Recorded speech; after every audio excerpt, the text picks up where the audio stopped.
ដំបូងជាបងចូលនៅក្នុងជ្រោមមកជ្រោមហ្នឹងអានេះបងចូលជ្រោមមកបងចុចនៅហ្នឹងមក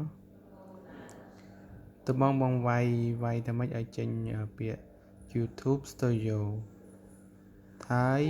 អានេះវាជាតម្រងទូរស័ព្ទឯងបងជាតម្រងទូរស័ព្ទអញ្ចឹងបងដាក់ឲ្យបងចុចលើផ្នែក3ហ្នឹងចុចលើផ្នែក3ហ្នឹងមកបងយកពាក្យថា desktop size វាចេញជាប្រភេទតម្រងដូចកុំព្យូទ័របងចុចគ្រីសលើវាហ្នឹងមកវាចេញចេះអញ្ចឹងហើយបងចុចពាក្យ login ហ្នឹងចាំមករកចាំវាទៅមើលវាដា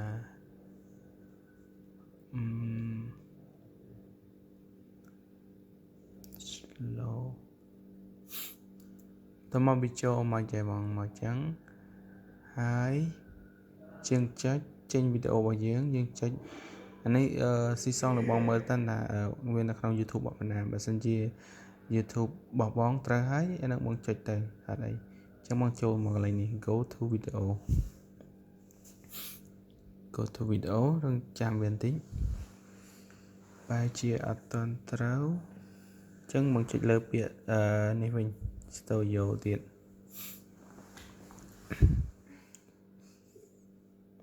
ចឹងមករងចាំនឹងបន្តិចទៅដោយសារខ្ញុំខានចូលយូរចឹងវាត្រង់វិញ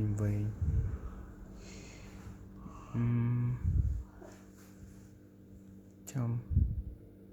អត់ត្រូវហើយវាចេញចឹងវាចេញមក YouTube រហូត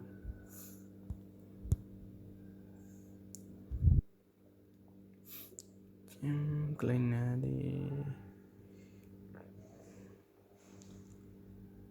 វិញកន្លែងចេញហ្នឹងទីចឹងមកចុចលើរូបរបស់យើងមកបងយក channel បាទថយមកបន្តិចអត់ត្រូវទៀតហើយមិនចូលបានដែរ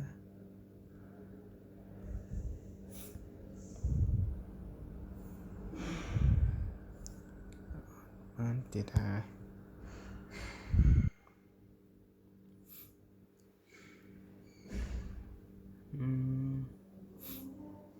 កន្លែងនោះវាចេញ editor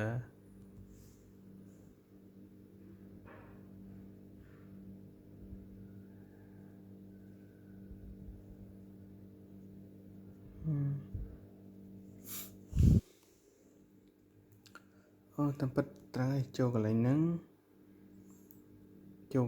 ហើយបងចុចលើវីដេអូណាមួយតើខ្ញុំចុចលើវីដេអូនេះវាតែ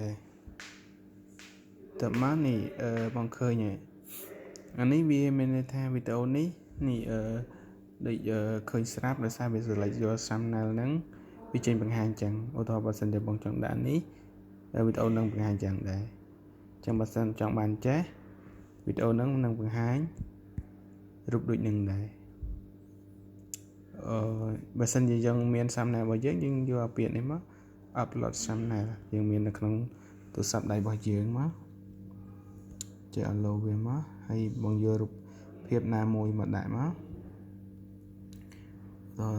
ចង់ដាក់រូបនេះអានេះដោយសារវាអត់ត្រូវຂະຫນាតជាងកាត់ថាម៉េចយើងមានរូប thumbnail របស់យើងឲ្យត្រូវវាស្អាតអានឹងបើយើងមានគំរូស្រាប់វាប៉ុណ្ណារូបទំហំវីដេអូហ្នឹងវាចាក់ដាក់មកត្រូវបានមក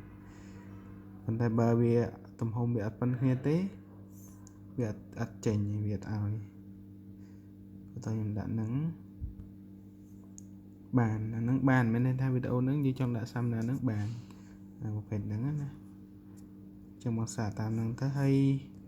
ទៅពេលយើងដាក់ហើយយើង save បាន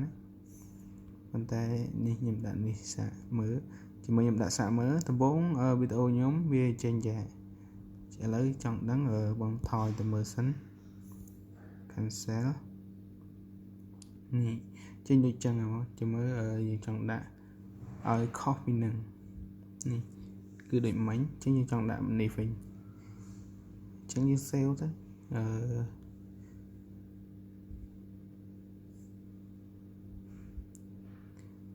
save ហើយតើមកខ្ញុំ back ថយវិញជមើលវាចេញដូចនោះអត់នេះចឹងវាចេញដូច thumbnail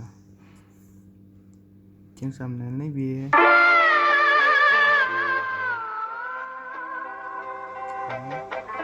តាមសិក្សា